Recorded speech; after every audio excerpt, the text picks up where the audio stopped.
Hello, so today's video will be explaining a analysis on Mr. Price. So this is something you'd have for each of your individual companies. Doesn't need to be as in detail in some areas. You could perhaps add different details in other areas. But this will sort of just give you a rough overview and guide and hopefully inspire some ideas on what you can include in your analysis. So here we have Mr. Price Group Limited, the logo, and all their subsidiaries. Mr. Price includes Mr. Price Home, Mr. Price Sport, and the clothing retailer. We also have Sheet Street, Miladys, and Yuppiechef, who they've recently acquired. So we're starting off nice and strong with the financial summary. I feel like this would be one of the cornerstones of your presentation for each of the companies. So yeah, there's some parts that you wouldn't include and there's others that you would include. We'll see later on in the video. But to start off, I've listed the closing share price with the date included of the date that I extracted it, the date of the next earnings report. Quite nice that it's 3 months away. And then I have the ratios below based off the latest financial statements and reports. I've listed them whether they're good or bad with green and red. Not entirely sure of all of them, but yeah, you can see that I've listed the price to book in brackets says nature of company. It's not necessary that you do this. You might not even need to include price to book. And you can see the projected earnings growth is also very bad. Because of the KZN riots, it also wouldn't be necessary to include that in brackets. You could just say that in your presentation. Yeah, so the 9 ratios I done as an example, that I added as an example based off the video that I've done. That's why I chose them. It's not necessary that you specifically use all 9 or you use these 9. You could use any ratios that you feel relevant to your company and that will suit your needs and get your point across. But as long as you understand what the ratios are, what they mean, and where the company is at in terms of the ratios and the implication that it will have going forward. Okay, so next I have a slide called In the News. It's not the greatest name, but I'm not the most creative guy. I'm sure you guys could come up with much better names for this section. Basically runs down a few articles that have recently been in the news related to Mr. Price, and discusses some of the implications or analysis on the article and the effect that would have on the share price and overall state of the company. You can see I did include a negative article that has red, which is related to the KZN riots and the earnings of Mr. Price.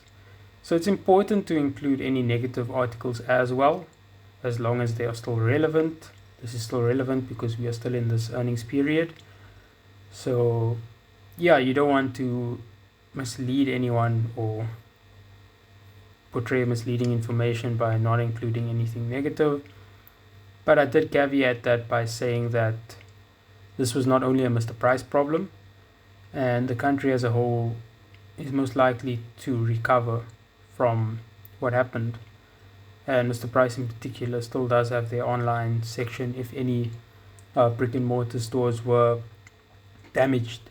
It's important not to go too old with your articles. You want to stay relevant with the news. Look to movements in the share price around the time that the news was released. Yeah, it's very important to make sure that what you're saying is relevant. So next we have the competitive environment. I just listed some of the competitors. I didn't want to get too wordy because it can get very wordy, and that might scare people off.